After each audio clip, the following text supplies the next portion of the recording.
everybody. Merry Christmas Eve. Hope you guys all have had a wonderful week and are looking forward to the holidays as much as I am.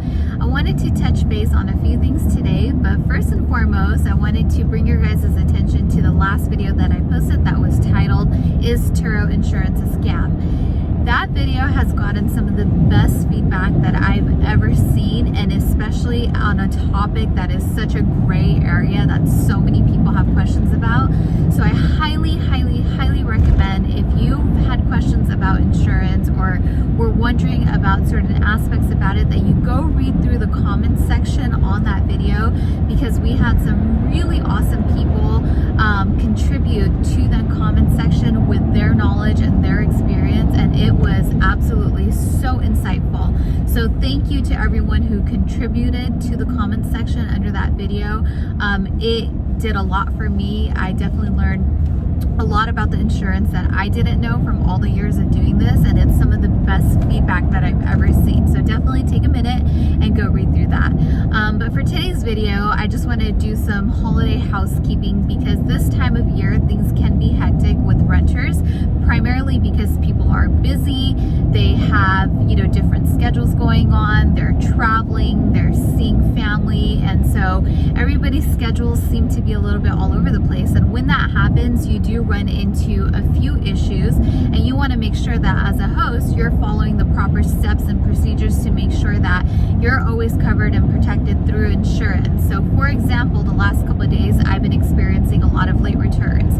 Now, when somebody is late and they haven't informed you that they're going to be late, there are a few things that you need to do. First, if they're running more than 30 minutes late, which is past the grace period time, Turo gives them 30 minutes after their reservation has ended to return the car. If it's more than 30 minutes, then you do have to message the guest through the reservation and let them know that they need to return the car as soon as possible, and that late fees do apply for the additional time that they are using the vehicle for, and that they can no longer extend the reservation. Then you also need to notify Turo support and let them know that your vehicle has not been returned, because they will also attempt at contacting the guest and letting them know that they need to return the car immediately. And then also they document that so that in case of an emergency, say the renter gets into an accident on the way back, your coverage is there. So that's sort of the proper way of handling late returns.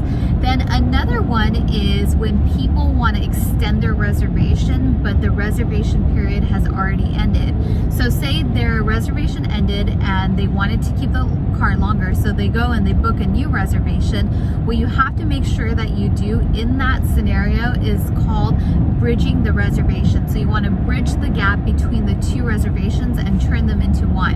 And you have to do that by contacting Turo support and letting them know that the renter has booked another reservation, and if they can go ahead and merge the two on their end. You want to do that again because of the insurance coverage, and so that you have documentation that both reservations are one, and that they can refer to the pre-trip photos from the original reservation in case anything happens between the two. So that's another really important one. And you also only have 24 hours between the ending of the old reservation and the start of the new reservation to call support and get that bridge together. So you want to make sure that you do that in a timely manner, otherwise their system actually won't allow them to bridge the gap. So you don't want to put yourself in a vulnerable position. But other than that, those are kind of the two main things that I recently experienced, and those are kind of the processes that you need to be aware of to handle those properly, just to make sure that you're covered on your end. But aside from that, that's all that I have for you guys today. I will talk to you guys tomorrow. I should have some updates on my Polaris Slingshot claim very soon here. I've started receiving the preliminary numbers on both the Polaris and the Tesla. So once all of that gets settled out, I'll definitely update you guys on how that's gone, and I'll talk to you guys soon, guys. All right, guys, have a happy holiday and a very Merry Christmas. Thanks for watching.